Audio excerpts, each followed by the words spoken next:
નમસ્કાર મિત્રો, આ દુનિયાનો દરેક વ્યક્તિ ઈચ્છતો હશે કે અત્યારનો અંધકારમય કળિયુગ પૂરો થાય અને ફરી પાછો સત્યયુગના સૂર્યનો ઉદય થાય. હિન્દુ ધર્મના શાસ્ત્રોએ સદીઓ પહેલાં એ જણાવી દીધું છે કે આપણી દુનિયામાં ફરી પાછો સત્યયુગ આવશે, પણ સાથોસાથ એમ પણ જણાવ્યું છે કે તે વિનાશ પછી આવશે. હવે આ વિનાશ શું છે એ તો સમય જ કહેશે, પણ આપણે તો એમ જ ઈચ્છીએ કે સત્યયુગ કોઈ પણ પ્રકારના બાહ્ય વિનાશ વગર આવે.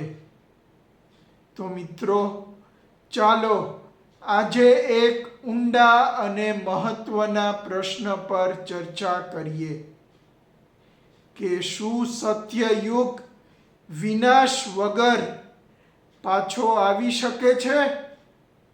અને સાથે સમજવાનો પ્રયાસ કરીશું કે સત્યયુગ સાચે શું છે.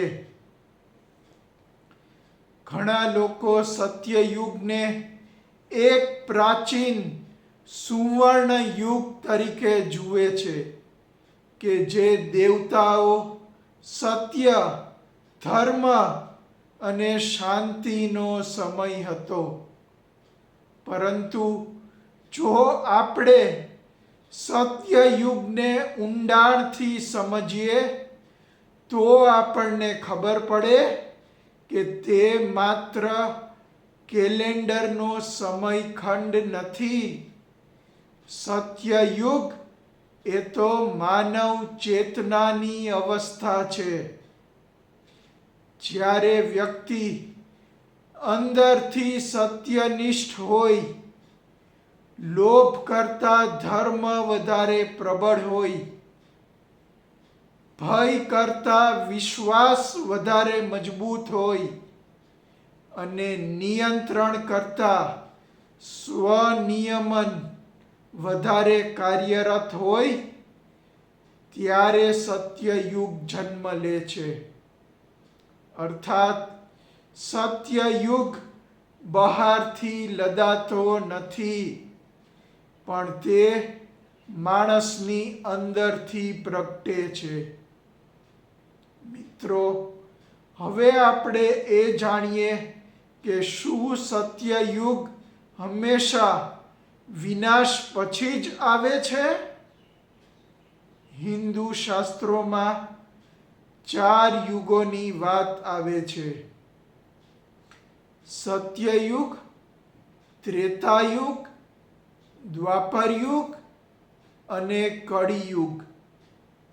કળિયુગને અંધકાર, અવિશ્વાસ અને અધર્મનો સમય માનવામાં આવે છે. ઘણીવાર એવું કહેવામાં આવે છે કે કળિયુગના અંતે મહાવિનાશ થશે અને પછી સત્યયુગ શરૂ થશે. પણ અહીં એક મહત્વનો પ્રશ્ન છે કે શું પરિવર્તન માટે હંમેશા તોડફોડ જ જરૂરી છે? પ્રકૃતિમાં જુઓ, સૂર્યોદય માટે રાત્રિનો નાશ થતો નથી, પણ તે ધીમે ધીમે પ્રકાશમાં રૂપાંતરિત થાય છે. એવી જ રીતે સમાજમાં પરિવર્તન હંમેશા યુદ્ધ અને વિનાશથી જ આવવું જરૂરી નથી. પરિવર્તન માનવની આત્મ જાગૃત ચેતનાની જાગૃતિ દ્વારા પણ આવી શકે છે. મિત્રો, આપણે વિનાશની વાત કરી તો સમજીએ કે અહીં વિનાશના બે અર્થ થાય છે.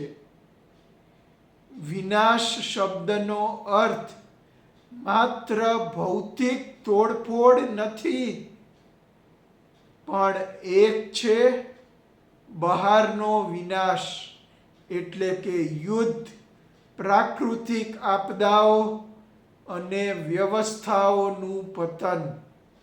અને બીજો અર્થ છે અંદરનો વિનાશ, એટલે કે માણસના અહંકારનો અંત, માણસના લોભનો ત્યાગ અને માણસના અજ્ઞાનનો નાશ. જો મનુષ્યના વિકારોનો આંતરિક વિનાશ થાય તો બાહ્ય વિનાશ અનિવાર્ય બનતો નથી. માટે સત્યયુગને પ્રસ્થાપિત કરવા માટે શહેરોને તોડી પાડવાની જરૂર નથી, પણ માનવની અંદરની અહંકારની દિવાલો તૂટવી જરૂરી છે. મિત્રો, આજની દુનિયા ટેકનોલોજીમાં આગળ છે, પણ માનસિક રીતે અસ્વસ્થ છે. લોકો પાસે માહિતી ભરપૂર છે, પણ સાચા જ્ઞાનનો અભાવ છે. જો શિક્ષણ પ્રણાલી માત્ર નોકરી માટે નહીં, પરંતુ ચરિત્ર નિર્માણ માટે કાર્ય કરે, જો રાજકીય વ્યવસ્થા માત્ર સત્તા માટે નહીં, પરંતુ સેવા માટે કાર્ય કરે, જો અર્થતંત્ર માત્ર નફા માટે નહીં, પરંતુ ન્યાય માટે કાર્ય કરે, તો ધીમે ધીમે સત્યયુગ જેવી પરિસ્થિતિ સર્જાઈ શકે છે. જ્યારે આવું પરિવર્તન વિસ્તરે ત્યારે સત્યયુગની શક્યતાઓ વધુ પ્રબળ બને છે. મિત્રો, સત્યયુગ કોઈ એક દિવસે આખી દુનિયામાં નહીં આવે. તે એક વ્યક્તિથી શરૂ થશે. એક સત્યનિષ્ઠ વ્યક્તિ, એક સજાગ પરિવાર, એક મૂલ્ય આધારિત શાળા અને એક જવાબદાર સમાજ. આ બધું મળીને એક નવી ચેતના સર્જશે.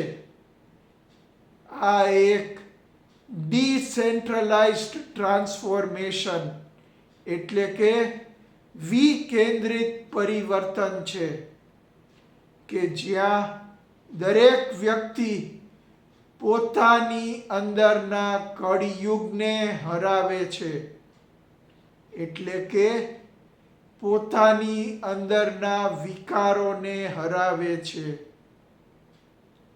પોતાની અંદરના કામ, ક્રોધ, રાગ અને દ્વેષને હરાવે છે. મિત્રો, અત્યારે ઘણા લોકો એમ માને છે કે અંતે કોઈ દૈવી શક્તિ આવશે અને કળિયુગના અંધકારનો નાશ કરશે. પરંતુ જરા વિચાર કરો કે શું એવું શક્ય નથી કે એ દૈવી અવતાર કોઈ વ્યક્તિ નહીં, પણ સામૂહિક જાગૃતિ હોય? જ્યારે લાખો લોકો એક સાથે સત્ય તરફ વળે, ત્યારે એ પરિવર્તન જ સાચો દૈવી અવતાર ગણાય. મિત્રો, જો લોકોમાં આવું આંતરિક પરિવર્તન આવે તો સત્યયુગ માટે વિનાશની જરૂર જ ન પડે. માટે જો લોકોમાં આવું હકારાત્મક આંતરિક પરિવર્તન આવશે તો સત્યયુગ વિનાશ વગર પાછો આવી શકે છે.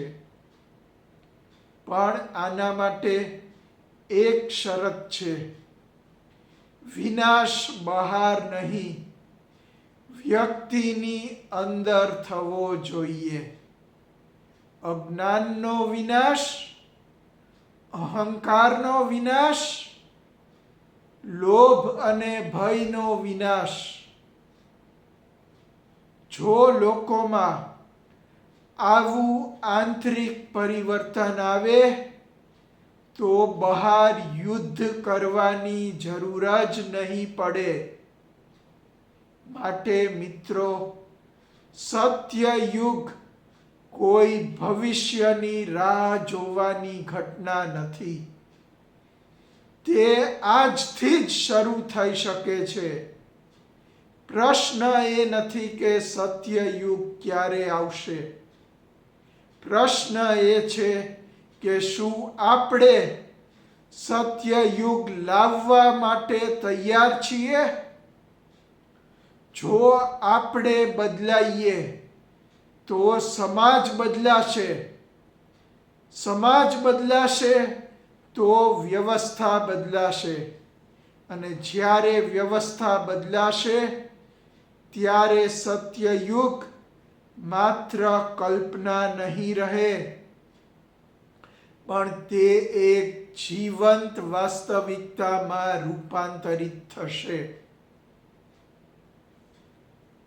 મિત્રો, જો તમને આ વિચારો ગમ્યા હોય અને અપનાવવા જેવા લાગ્યા હોય તો આજથી જ તેનો અમલ ચાલુ કરી દો અને આ વિડીયોને લાઈક અને શેર કરી દો.